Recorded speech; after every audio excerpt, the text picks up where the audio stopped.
Well, we have seen a lot of rain over the past couple of weeks here in the area, and that has caused some problems with water standing in gardens. Now, joining me is Steve Hunzinger from the UW Extension office to talk about how you want to handle your produce if your garden is flooded, because there is a very real threat for bacterial infection with some of the contaminated water. That's right. Starting out with the leafy vegetables first, you're really going to have a hard time, probably impossible to clean these structures because they're so wrinkled and creviced together.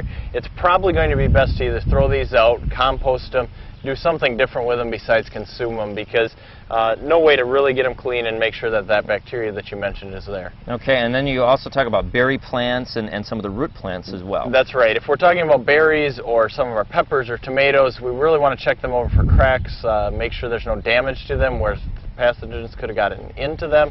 And then when we get to the root crops, we're probably a little safer with them, but we certainly want to inspect them, make sure that we bring them in, wash them up good, clean them up good before we put them into storage or consume them. Okay, so the main thing to remember if your garden is flooded, it's not so much the water that you have to, it's the bacteria that comes with the water, and even though the water's gone, that bacteria can sit on those plants and make you very sick. That's right, because we don't know if that's just regular rainwater or if that's water that's moved down through a stream or from a sewage treatment plant, etc. Alrighty, thank you very much, Steve. Some really good advice there. That's today's Hands-On Gardening.